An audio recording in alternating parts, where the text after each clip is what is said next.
Hello everyone, myself Neeraj Tripathi. I am your chemistry teacher and today I am going to take the lecture of geometrical isomerism. So what is geometrical isomerism? This is a very important topic for medical as well as IIT दोनों purpose से। तो अगर आप देखते हैं कि geometrical isomerism क्या है तो सबसे पहले ज्योमेट्रिकल आइसोमेरिज्म की इंपॉर्टेंस को समझिए। देखिए आइसोमेरिज्म दो पार्ट में हम लोग स्टडी करते हैं, एक स्ट्रक्चरल आइसोमेरिज्म और दूसरा स्टीरियो आइसोमेरिज्म। तो स्टीरियो आइसोमेरिज्म में हमारे दो पार्ट्स फर्दर क्लासिफाई होते हैं, कॉन्फ़िगरेशन एंड कन्फर्मेशन। तो कॉन्फ़िगरेशन आइसोमेरिज्म में हमको फर्दर क्लासिफिकेशन करने पड़े तो हमें मिलता है क्या, geometrical isomerism and optical isomerism.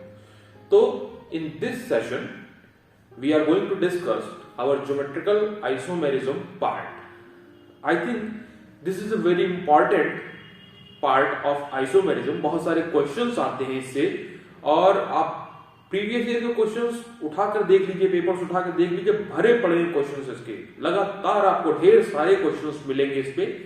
तो आपको इस बात की इंपॉर्टेंस बताने की मुझे बहुत ज्यादा जरूरत नहीं है, I think you are quite aware.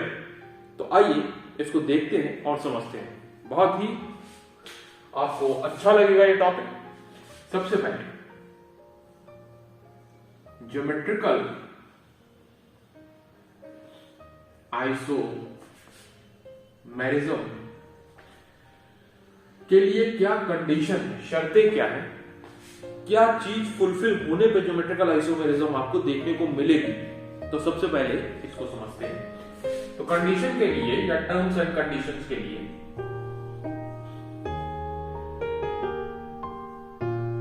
पहली कंडीशन जो है वो है इररोटेशनल कैरेक्टर, इररोटेशनल नेचर। इररोटेशनल नेचर क्या होता है समझिए। जैसे हमारे पास ये मॉलिक्यूल है एथेन का, एथेन में एक कार्बन sp3 हाइब्रिडाइज्ड है, दूसरा कार्बन भी हमारा sp3 हाइब्रिडाइज्ड है। तो अगर आप देखेंगे तो कार्बन कार्बन के बीच में अभी कौन सा बॉन्ड है, सिंगल बॉन्ड है। और इस सिंगल बॉन्ड पर रोटेशन परमिटेड होता है, यानी इस कार्बन को पकड़ के इस कार्बन को अगर हम घुमाएं या रोटेट कराएं तो जैसे फैन नहीं होता भाई, कि फैन के 3 ब्लेड होते हैं, तो इस कार्बन पर भी 3 एच है तो उसके 3 ब्लेड होंगे, इस कार्बन पर भी 3 एच है तो उसके 3 पंखे की तरह ब्लेड होंगे। तो इस फैन को अगर आप पकड़ ले, इस फैन को रोटेट कराएं तो it will rotate along the single bond. लेकिन अगर इसी जगह पे हम कार्बन पे डबल बॉन्ड ले आए, यानी कि हमारे कार्बन कैसे हो गए, sp2 हाइब्रिडाइज्ड। अब बात बदल जाएगी। कैसे बदल जाएगी, क्योंकि यहां पर एक सिग्मा बॉन्ड है और एक पाई बॉन्ड। जब भी हमारे पास सिंगल बॉन्ड से ऊपर का सीन होगा तो हमारा जो रोटेशन होगा वो रोटेशन अब नहीं हो पाएगा। तो इसको हम कहते हैं इररोटेशनल कैरेक्टर।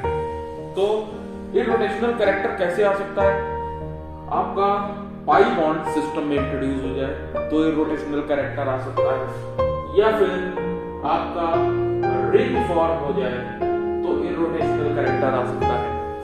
तो ये इररोटेशनल कैरेक्टर लाने के कुछ तरीके। तो सबसे पहली शर्त यही है ज्योमेट्रिकल आइसोमेरिज्म शो करने की कि हमारा जो मॉलिक्यूल है उसके अंदर कैसा नेचर होना चाहिए, रोटेशन नहीं होना चाहिए। इररोटेशनल का मतलब क्या है, रोटेशन नहीं होना चाहिए। अब इस कंडीशन को अगर हमारा मॉलिक्यूल फुलफिल कर लेता है तो अब what is the second condition which we have to fulfill to show the geometrical isomerism। तो सेकंड कंडीशन की बात आप करिए। सेकंड कंडीशन में हम जैसे आपके सामने कार्बन और कार्बन के बीच में डबल बॉन्ड लगा रहे हैं तो आप देखेंगे कि यहां पर इररोटेशनल कैरेक्टर तो आ गया, फर्स्ट कंडीशन फुलफिल हो चुकी है।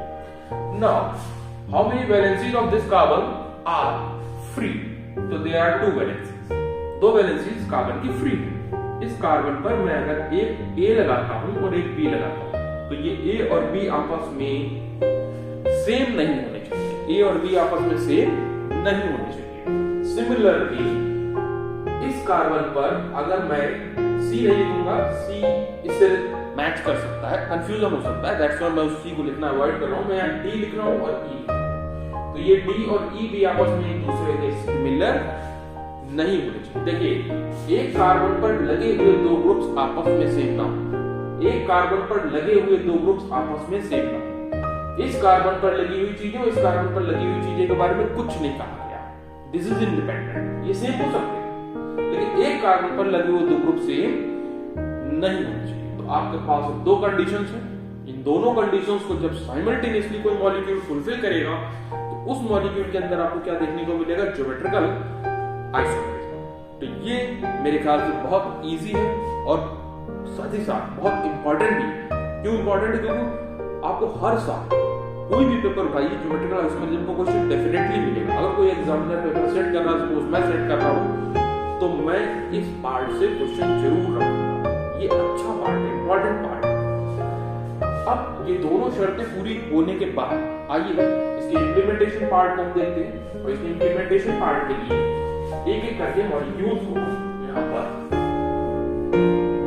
इस्तेमाल करें। जैसे सपोज हमारी सबसे छोटी एल्कीन कौन सी है, इथीन। इथीन के बाद अगला मॉलिक्यूल हमारा क्या है, प्रोपीन। प्रोपीन के बाद अगला मॉलिक्यूल हमारा क्या है, ब्यूट 2E। तो आइए जरा देखते हैं कि इनमें ज्योमेट्रिकल आइसोमेरिज्म कैसे कंप्लीट देखने को मिल रही है। तो आइए हर मॉलिक्यूल पे हम ये देखेंगे पहली कंडीशन क्या फुलफिल है। फर्स्ट कंडीशन क्या है, डबल बॉन्ड है, इररोटेशनल बिहेवियर है। पहली कंडीशन में मॉलिक्यूल पास हो गया। Now the second condition, second condition में देखिए तो ये लेफ्ट वाला कार्बन है डबल बॉन्ड के लेफ्ट वाला, और ये राइट वाला कार्बन। तो लेफ्ट वाले कार्बन पे जाइए और उससे पूछिए, हाँ भाई तुम्हारे पास क्या दो डिफरेंट ग्रुप है, क्या आप दो डिफरेंट ग्रुप कैरी कर रहे हैं? तो इसमें कार्बन का जवाब क्या होगा, नहीं, मेरे पास दो H हैं और दोनों सेम है, दैट्स व्हाई लेफ्ट वाला कार्बन फेल हो गया। सिमिलरली राइट वाले कार्बन पर भी अगर आप जाकर क्वेश्चन रेज करेंगे तो वो भी यही आएगा, मेरे पास दो सेम H है, दैट्स व्हाई मैं सिमिलर ग्रुप्स कैरी कर रहा हूं। तो ये दोनों ही लेफ्ट और राइट कार्बन यहाँ फेल हो गए और GI यहाँ देखने को नहीं मिल गए। सिमिलरली इन सेकंड मॉलिक्यूल अगर मैं जाता हूं तो सेकंड मॉलिक्यूल में मैं पूछता हूं, हाँ भाई क्या आपके पास फर्स्ट कंडीशन फुलफिल्ड है? तो इसका जवाब होगा हाँ, 1 2 3। कार्बन नंबर 1 और 2 पर मैं GI देखने की कोशिश करूंगा। कार्बन नंबर 1 और 2 के बीच में देखिए कौन सा बॉन्ड है, डबल बॉन्ड है। तो ये डबल बॉन्ड कौन सा बिहेवियर शो करेगा, इररोटेशनल। तो पहली कंडीशन में तो भाई ये मॉलिक्यूल पास हो गया। अब दूसरी कंडीशन में मैं डबल बॉन्ड के लेफ्ट वाला कार्बन और डबल बॉन्ड के राइट वाला कार्बन इनको पकड़ूंगा। डबल बॉन्ड पे लेफ्ट वाला कार्बन 2 नंबर का है, उससे पूछा गया तुम्हारे पास क्या क्या है, तो उसका जवाब है एक CH3 भाई साहब और एक H है। तो इन दोनों डिफरेंट ग्रुप के होने के कारण लेफ्ट वाला कार्बन हमारा पास हो गया।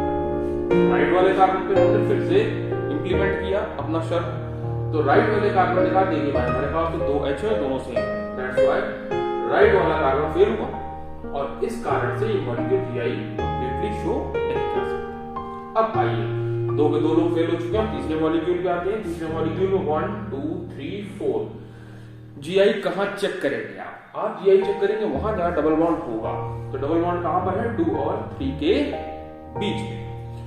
तो कार्बन नंबर 2 और 3 के बीच में डबल बॉन्ड होने के कारण इररोटेशनल कैरेक्टर है, इसलिए मॉलिक्यूल पहली शर्त कंप्लीटली पूरी करता है। First condition is fulfilled. Now what about the second condition? For the second condition, carbon number 2 will be checked. Carbon number 2 पर अगर देखें तो एक CH3 और एक H है, ये दोनों ग्रुप्स डिफरेंट हैं कार्बन नंबर 2 पर, that's why लेफ्ट कार्बन यानी कार्बन नंबर 2 पास होता है। सिमिलरली कार्बन नंबर 3 को अगर चेक करें तो कार्बन नंबर 3 पर हमारे पास दो डिफरेंट ग्रुप है, अगेन CH3 एंड H, तो राइट वाला कार्बन भी पास होता है। भाई देखिए पहली बार, तीनों में से पहली बार ये पूरी तरह पास हो गया, मॉलिक्यूल पास हो गया और ये GI शो कर सकता है। अब अगर ये GI शो कर सकता है तो क्या होती है GI? देखिए कॉन्फ़िगरेशनल आइसोमेरिज्म में 3D ओरिएंटेशन डिफरेंट होती है ग्रुप्स की। आइए समझते हैं। डबल बॉन्ड पर अगर दोनों CH3 सेम साइड आ जाए तो दोनों H भी सेम साइड आ जाए।